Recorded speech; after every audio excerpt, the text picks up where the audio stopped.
और देखिए आखिर मोहित कंबोज किस ओर इशारा कर रहे हैं और महाराष्ट्र की राजनीति के हिसाब से इसके मायने क्या निकाले जाएं, ये सब बताने के लिए हमारे साथ रौनक कुकड़े हमारे सहयोगी जुड़ गए हैं। मृत्युंजय सिंह मौजूद हैं, जितेंद्र दीक्षित मौजूद हैं। जितेंद्र, सबसे पहले मैं आपका रुख कर रहा हूं, आखिर किस ओर इशारा कर रहे हैं और ये जो इशारा उन्होंने किया है ये बड़ी हलचल पैदा करेगा महाराष्ट्र की राजनीति में?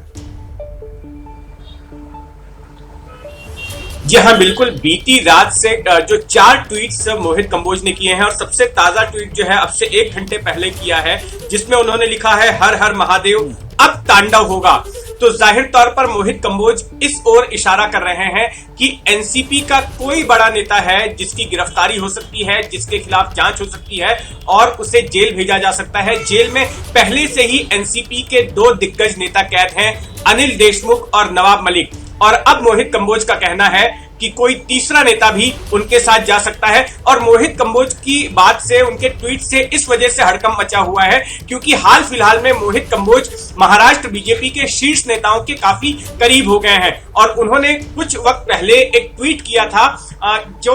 एकनाथ शिंदे ने जो बगावत की थी, जो उसकी ओर संकेत दे रही थी, यानी कि वो जो हलचल होने वाली है उसकी पहले से उन्हें भनक लग जाती है और वो उस ट्वीट को उस बात को ट्वीट कर देते हैं। तो ऐसे में उनके इन ट्वीट्स को भी गंभीरता से लिया जा रहा है कि अगर मोहित कंबोज ऐसा कुछ कह रहे हैं तो जाहिर तौर पर कुछ अंडरकरंट जरूर हो रहे होंगे और एनसीपी मुसीबत में फंस सकती है क्योंकि एनसीपी के 3 से 4 नेता ऐसे हैं जिनके खिलाफ जांच चल रही है। एक बड़े दिग्गज नेता है प्रफुल्ल पटेल, इसके अलावा हसन मुशर्रफ हैं और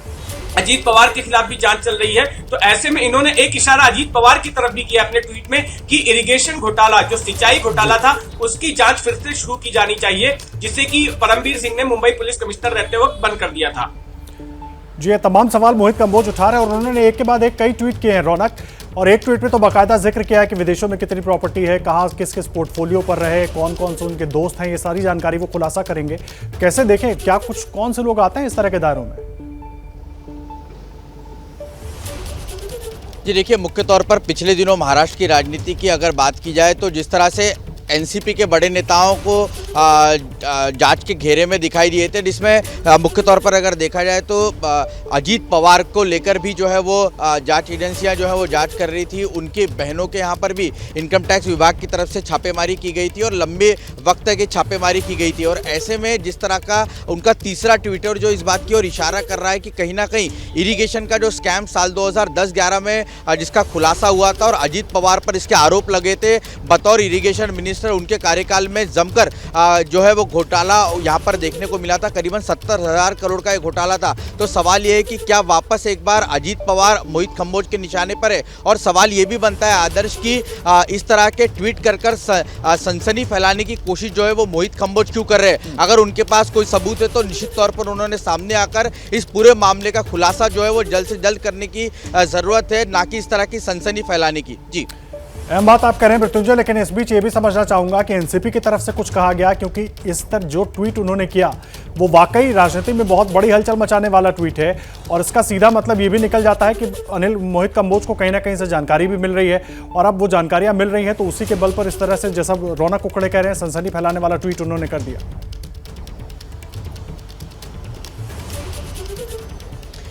देखिए, निश्चित तौर पर जिस प्रकार से मोहित कंबोज ने ट्वीट किया है, एक्चुअली मोहित कंबोज के ट्वीट को इतना सीरियसली क्यों लिया जा रहा है? क्योंकि इसके पहले कि अगर हम घटनाक्रम को देखें तो मोहित कंबोज ने जो बातें ट्वीट के माध्यम से या बयान में कही वो बातें सच साबित हुई। चाहे वो नवाब मलिक के जेल जाने की बात हो, चाहे वो संजय राउत की जाने की बात हो। नवाब मलिक और संजय राउत की जोड़ी को सलीम जावेद की जोड़ी कहते थे और ये कहते थे कि सलीम का साथ देने के लिए जावेद जल्द जेल जाने वाले, और ये दोनों ही नेता इस वक्त जेल में हैं। इतना ही नहीं,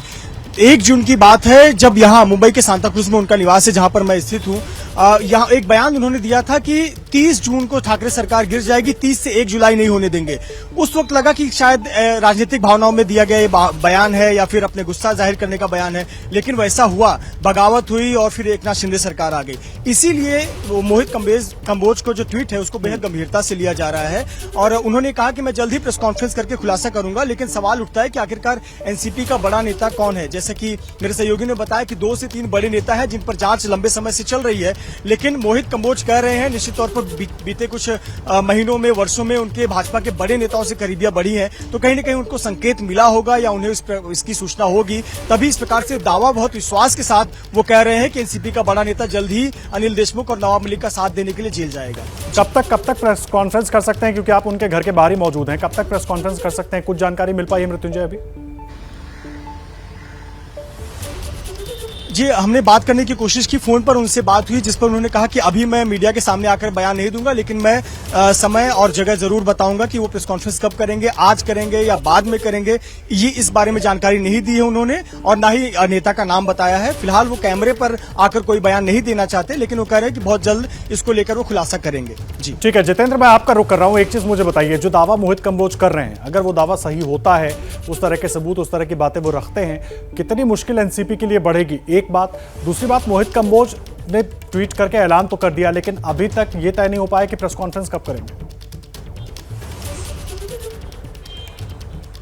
जी हाँ बिल्कुल, लेकिन मैं आपको बता दूं कि जैसा मृत्युंजय ने भी कहा कि इससे पहले मोहित कंबोज जो है, जो भी बातें कहते हैं ट्वीट में, वो आगे जाकर सच साबित होती है और इसी वजह से उनके ट्वीट को गंभीरता से लिया जा रहा है। यहाँ पर मैं आपको बता दूं कि सियासी गलियारों में यही चर्चा है कि बीजेपी अब रिवेंज मोड में है, अब बदला लेने के मोड में है, क्योंकि जब महाराष्ट्र में महाविकास आघाड़ी की सरकार थी तो ऐसे में कई बीजेपी के नेताओं के खिलाफ आपराधिक मामले दर्ज किए गए, सोमैया के खिलाफ आपराधिक मामले दर्ज किए गए, प्रवीण दरेकर के खिलाफ आपराधिक मामले दर्ज किए गए और कुछ नेताओं के खिलाफ, नारायण राणे के खिलाफ आपराधिक मामले दर्ज किए गए। तो ऐसे में अब ये माना जा रहा है कि चूंकि अब बीजेपी राज्य की सत्ता में आ गई है तो बदले की कार्रवाई हो सकती है, बीजेपी रिवेंज मोड में है और उसी बात को मोहित कंबोज अपने ट्वीट के जरिए प्रतिबिंबित कर रहे हैं। जी रौनक, मुझे एक बात बताइए, जो तमाम इस संदेह के घेरे में जो तमाम नाम आ रहे हैं, उनकी जांच पहले से चल रही है, फिर ये सूचनाएं निकलकर बाहर कैसे आ रही है? जी देखिए, यही एक बड़ा सवाल है, क्योंकि मोहित कंबोज की अगर बात की जाए तो मोहित कंबोज किसी सिस्टम का हिस्सा नहीं है कि उनके पास इस तरह की जानकारी जो है पहले से ही आ जाए। लेकिन सवाल यही बनता है कि क्या बीजेपी के बड़े नेताओं से उनके अच्छे रिश्ते होने की वजह से क्या इस तरह की स्थिति पैदा होती है कि उनके पास पहले से ही जानकारी जो है वो सामने निकल कर उनके पास आ जाती है और इसीलिए वो ट्वीट कर अपना जो है वो ये कोशिश बताने की कोशिश करते हैं कि उनके पास पहले से ही जानकारी जो है वो रहती है। लिहाजा ये एक बड़ा सवाल है कि मोहित कंबोज इस तरह का ट्वीट कैसे कर रहे हैं। ये बात सबको पता है कि जब जिस तरह की बगावत एकनाथ शिंदे और उनके कैंप की तरफ से की गई थी, उसके बाद मोहित कंबोज जो है लगातार एकनाथ शिंदे और उनके विधायकों के साथ, फिर चाहे गुवाहाटी हो या सूरत हो, उनके साथ लगातार बने हुए थे। तो ये बात किसी से छिपी नहीं है कि बीजेपी के बड़े नेताओं के साथ उनके अच्छे संबंध होने की वजह से क्या ये जानकारियां पहले से ही उन तक पहुंच जाती है। ये एक बड़ा सवाल है जिसका जवाब जब वो प्रेस कॉन्फ्रेंस करेंगे तो निश्चित तौर पर उनसे भी पूछा जाएगा। जी रौनक, मृत्युंजय के पास चलते हैं। मृत्युंजय, आप उनके घर के बाहर मौजूद हैं, कुछ हलचल वहां पर दिख रही है, कुछ और अपडेट मिल पा रहा हो? क्योंकि सबको यही इंतजार है अब उनके ट्वीट के बाद कि वो प्रेस कॉन्फ्रेंस आखिर कब करते हैं, क्योंकि सनसनी फैला दी है उन्होंने अपने ट्वीट से।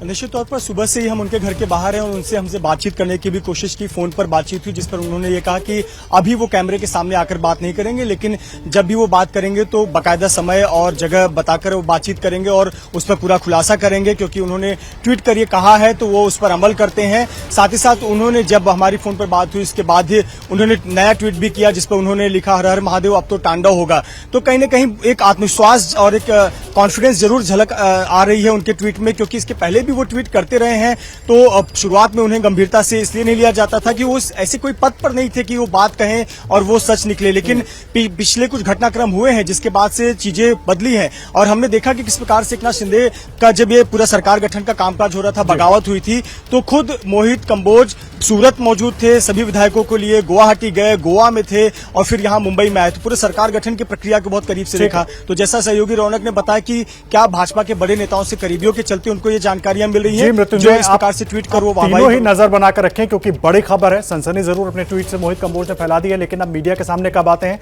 आकर क्या कुछ कहते हैं, इस पर नजर बनी रहेगी। ये हैं शर्मा जी, जो रात का खाना और देश दुनिया की सुर्खियां दोनों लेते हैं सुमित अवस्थी के साथ। अब ये हैं इनके पड़ोसी बनर्जी साहब। मिष्टी दोई खाते खाते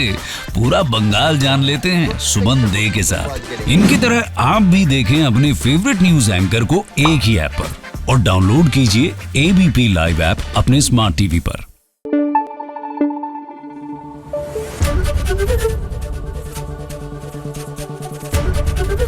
एबीपी न्यूज आपको रखे आगे।